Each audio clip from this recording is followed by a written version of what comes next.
Hey everyone, Madilynn Dale here, the chapter goddess. I am a mom, author, blogger, freelancer, podcaster, producer, and overall creative.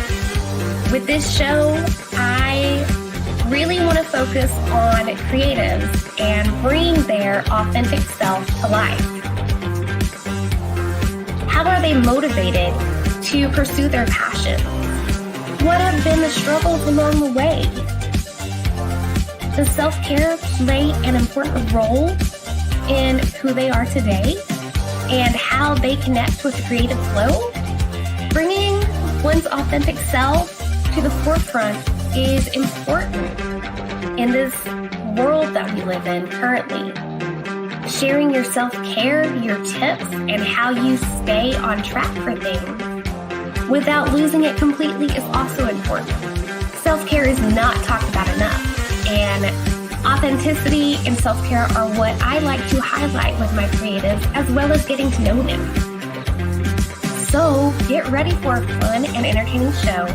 Hit the like button, subscribe if you haven't already, and let's get ready to meet this episode's guest.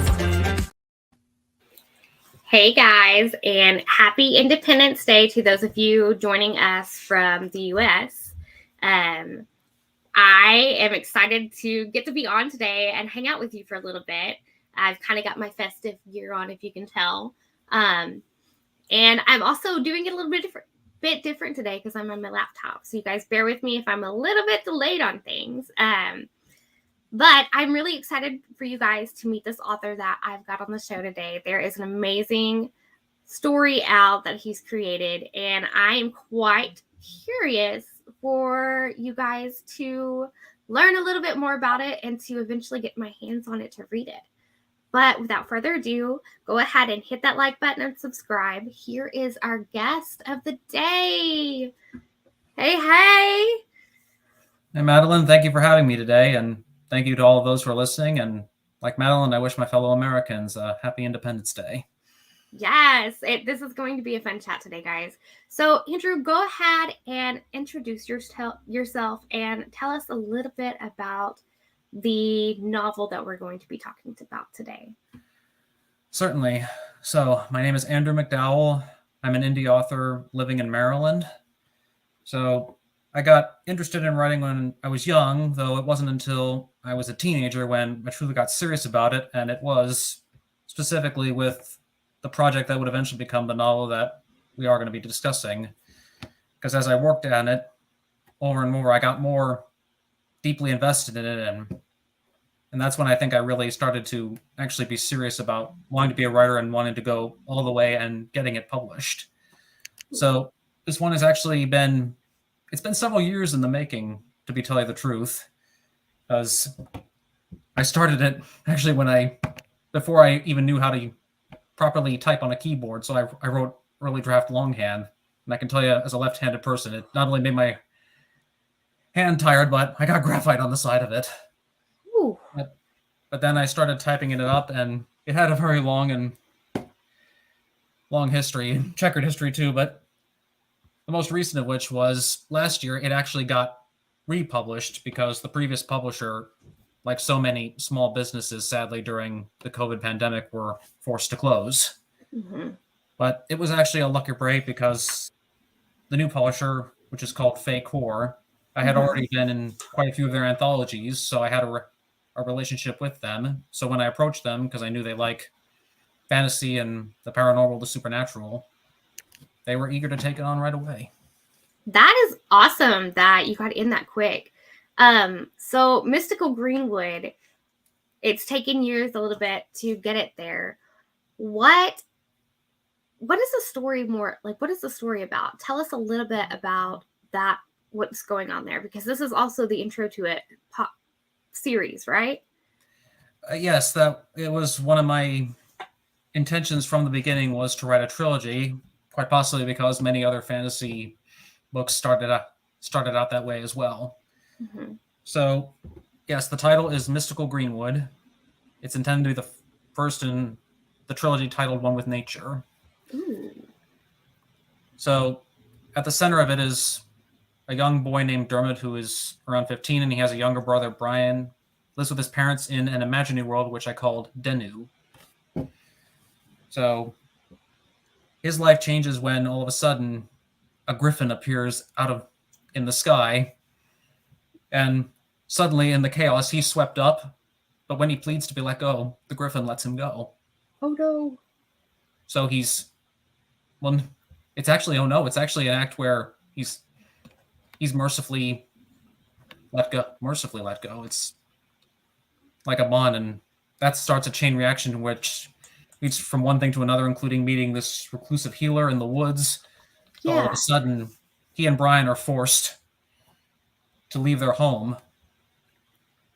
And so they embark on ultimately a quest to find this magical coven of sorcerers that has been hidden for years. They've hopefully to reunite because now a dark sorcerer has returned with the intent of conquering Denu. Oh, man. But so the griffin, I have to ask, when you said he released them, it wasn't just dropping them in air then, right? It was like letting them go, right? Yeah. Well, that's correct. And it's not he, it's a she. Oh. But yes, the griffin in the scene gets down low enough so he can just let go and not just roll. So it's close enough to the ground. So it's an act of mercy. And that's, I think, what really sticks with him is the fact that this creature was not a mindless beast. It understood him. Oh. So I'm going to talk, I'm totally going to just like ask about the creatures. Are all the creatures like this in the story, or is it just specific ones? Well, and that leads me, I guess, to what is at the heart of the story, and that is the spiritual connection with nature, and seeing it in a way maybe you never saw it before. Because once he starts out on this journey, Dermot and his brother too, they start to look at the forests and nature in a way that they never really had before, and they see that there is something there, something spiritual, something strong. And ultimately, in the process, by the end, they realize there's something more to them as well.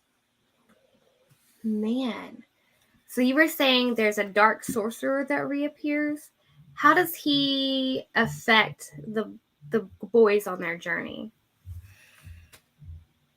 Well, he's the reason they are forced to leave their home because, well, I don't really want to spoil it, but let me just say he changes their lives completely, and he is pretty much becomes their mortal enemy because they've allied themselves with his enemies, the sorcerers, who now have to come out of hiding. Oh. And he is someone who doesn't really care about nature. In fact, he used to be one of those sorcerers, but he turned his cloak, as I say, because a variation of turncoat. Yeah. I like that. Yeah. Because that does fit. Yes. So he's called Tyrannus, which is a name from Celtic mythology, which is where I got some of the names. And even Denu was derived from the name of a goddess, just a different spelling. Ooh. So does the story have a lot of that of Celtic mythology kind of interwoven into it? Yeah, it's kind of like an overlay, like an atmosphere, which is what I wanted to aim for, I guess, because that came up when I was doing more research onto nature magic. So yes, pretty much all of the names of the characters are derived from Irish or Welsh origin, some from Celtic myth, yes. Ooh. And well, what drew you to that type of mythology to put into the story? Well, during my rewrites, I was trying to search something. I wanted to find something that I could put at the heart of the story that made it special. And I thought about my love of nature because I had been reading about animals ever since I was a kid, loved learning about them. And so when I started to learn more about nature magic, it drew up the connection to the Druids from ancient Celtic times and how they worshipped in groves of oak trees and seemed to have that nature connection. So, and when I found the words Driocht and Driador, those are I just changed the spellings to make them easier to spell because the site I said in Gaelic they meant magic and source and wizard respectively. So they sounded so similar to Druid. I thought it was perfect to use. Oh, yes. Yeah. So that's why, going back to one of your earlier questions, yes, they do the characters discover that they can connect with them on an creatures on an emotional level and understand what they're feeling and thinking. And that goes for both the non-mythical creatures as well as the mythical ones. And in this book, there are 3. There's griffins, and we also have dragons and unicorns. Ooh, those are some of my favorite. I love like dragons, unicorns, and griffins. So, and for you guys watching, this is the cover of Mystical Greenwood.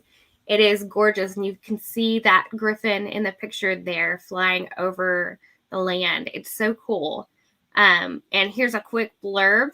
It's actually the synopsis. I snagged this. Let me move the little logo there so you can read it a little bit better, guys. And so the cover, when you started the process of having it created, did you want the griffin on there, or was that something that came, like inspiration that came along working with the artist?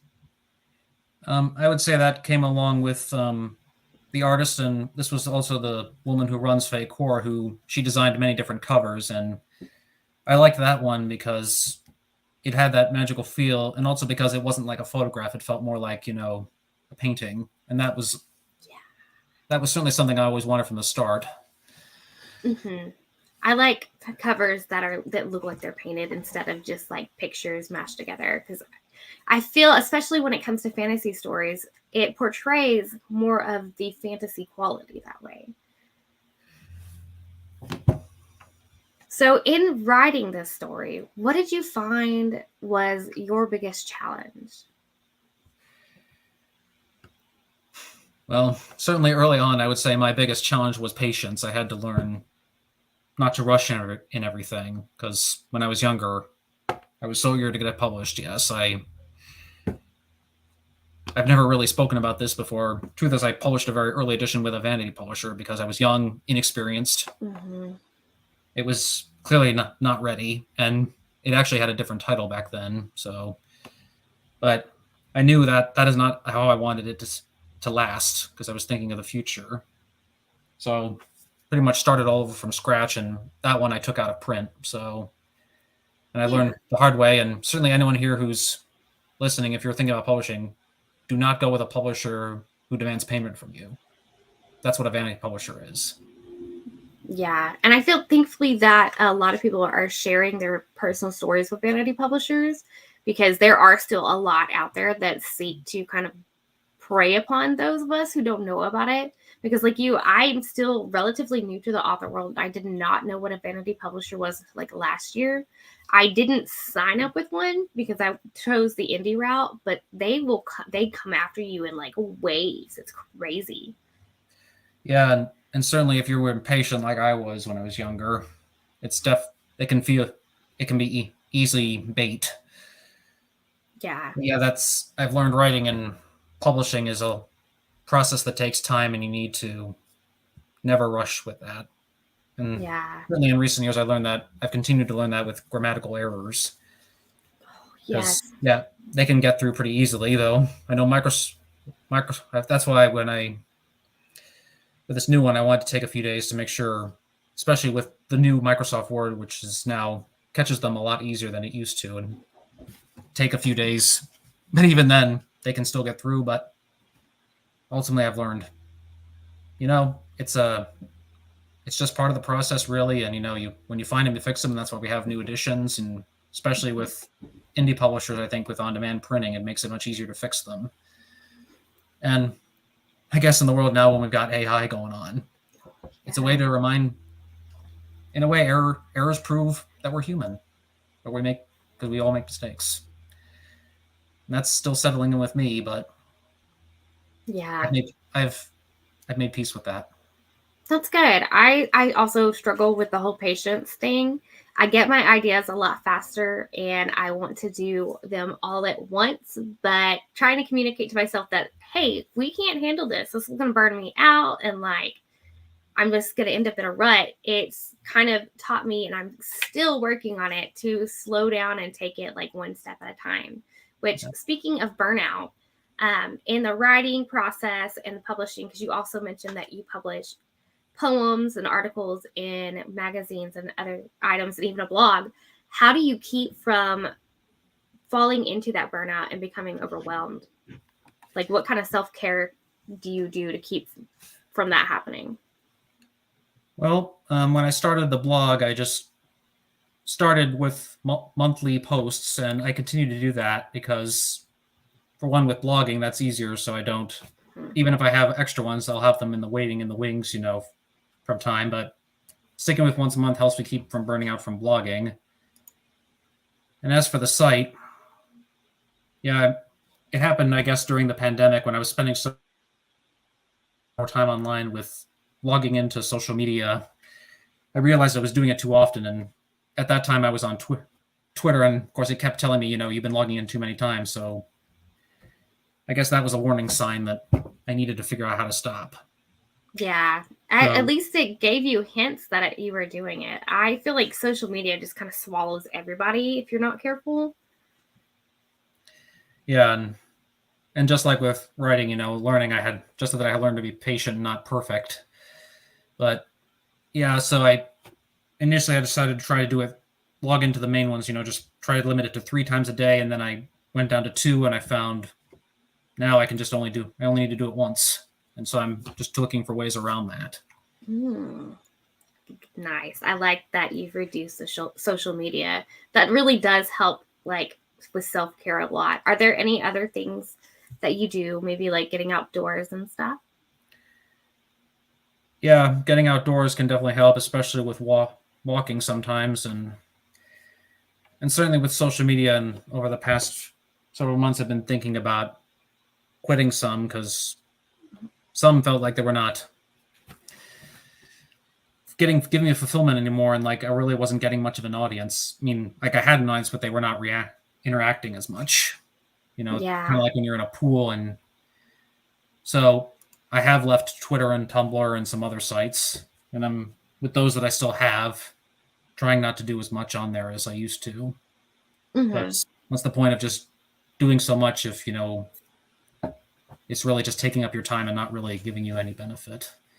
That is true. Definitely focus on the things that bring you joy and like actually help propel you forward. So I totally understand the dropping several of those, because I've dropped Twitter and I think LinkedIn were 2 of those I was trying to really push, and I was just getting nothing. And I was like, nope, okay, I'm done putting so much effort in here. Like nobody interacts or anything, and I get a bunch of spam stuff. It's like, it's not worth it. Ugh, no. Yeah, I just took days to try to think it over, and I had to basically ask myself a couple of questions. And for anyone here, if anyone listening is considering about it as well, just ask yourself if it's still giving you fulfillment, and does it still have a specific purpose that in your life that needs to be fulfilled. Yeah, and certainly Twitter didn't feel that way, and neither to Tumblr, because even though I had like thousands of followers on Twitter, I really couldn't interact with all of them. It was like too large. And for someone who has Asperger's syndrome, for those of you who don't know, it's an autism spectrum disorder. I get really uncomfortable like when in large crowds, and even though that was digital. And with Tumblr, it just felt like it was too small. Nobody was really reacting, and of course I kept getting bot followers, which was always annoying. Yeah. I mean, LinkedIn I'm still on, though I'm not as interactive because it has my work history, which is certainly can be important for later times. Yeah, that's true. And Twitter really is like being stuck in a huge crowd. And I like that you set it like that, because that's part of why I left it too, because I felt like there's so many people posting and stuff all the time. Nothing gets seen, or like, unless it's a huge post that's like sparking anger or something. Those are the ones that get the most action and stuff. And it's just, I don't get on social media to like fight and banter with somebody, like, so. Yeah. And I'm still trying to figure all of that out, but definitely trying to take it slow. Yeah. So with Mystical Greenwood being one of your novels, you mentioned that you've got some poems and everything. What is it like reaching out to write for magazines and that process? Okay, well, sometimes the opportunities come to you, and sometimes you have to look for them. It's been a combination of them too. Like I've had a lot of them published in one called Pen in Hand. It's the literary journal of the Maryland Writers Association. And yes, if anyone here is also from Maryland, I highly recommend you check them out too. You just go to marylandwriters.org. It's a great place to build a network. I've met many people there, and in fact, that's how I found like the publisher, the first indie publisher, I should say, not the vanity publisher. First indie publisher, the one that closed. I found them through another writer I met through one of the meetings. So, sorry. Anyway, but yeah, Let Pen in Hand helped get me some of my early ones done, and I found Fake War. It was actually through another blog that was encouraging promotion, and Fake War at the time was looking for submitters for one of their anthologies, and so I submitted some poems, figuring give it a shot, because to tell you the truth, I've had many poems and stories rejected before. Had several, because that's another side of the writer's life. That's a fact. You get more rejections than you get acceptances. Very true. Yeah, that was how the relationship with Fake War started, and I've been in quite a few of their anthologies as well now. So, but principally them and Pen in Hand, and I've gotten a few more in recent years. So, I like it. That's certainly, I find with each one, the rules and the submission guidelines are a little bit different. So that's always something you got to read carefully, because, and yeah, they're definitely looking for different kind of stuff. And in my case, because I had so many unpublished ones, I tried to judge, do I have anything that would fit that criteria, rather than, because I think sometimes I feel other writers try to write stuff for the submissions. I haven't done too much of that myself, because but certainly I have a lot of unpublished poems now still. So when opportunities come, I try to see do I have anything that might fit that. And do you find it easier to write poems over the stories?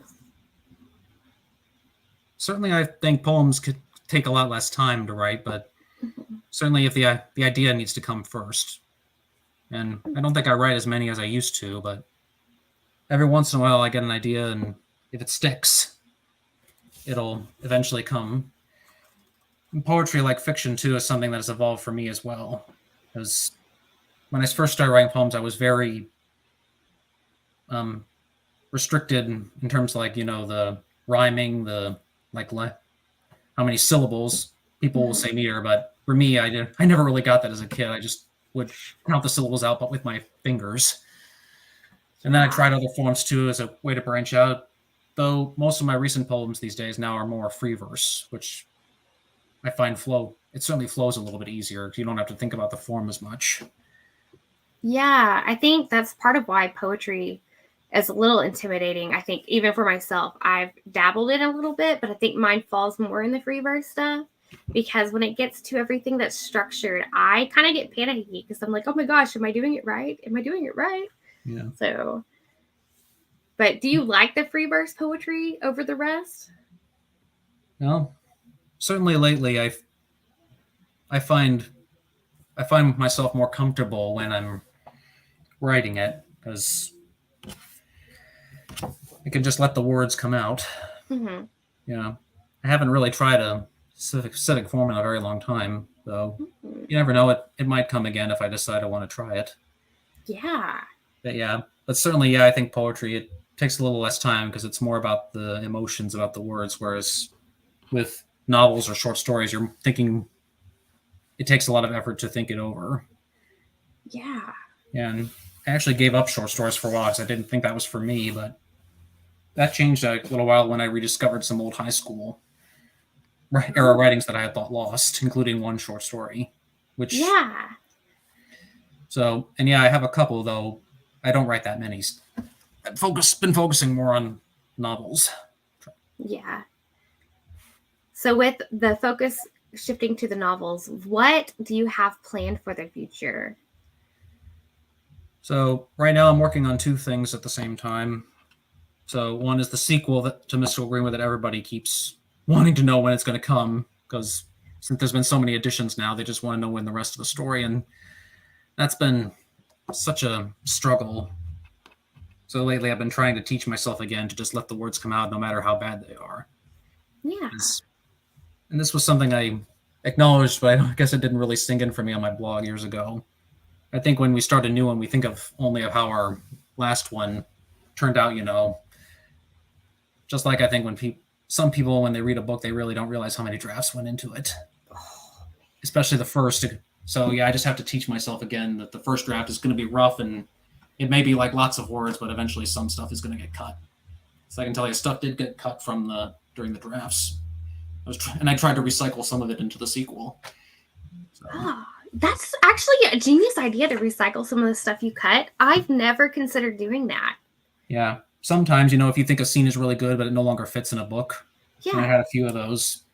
Just save them because you never know. Maybe you can try, if you're getting blocked, see if you can just weave it in. You just have to change a few stuff. Kind of like Frankenstein's Mod, you just put some new stitches in. Yeah. Yeah. I'm totally going to have to use that idea because that's,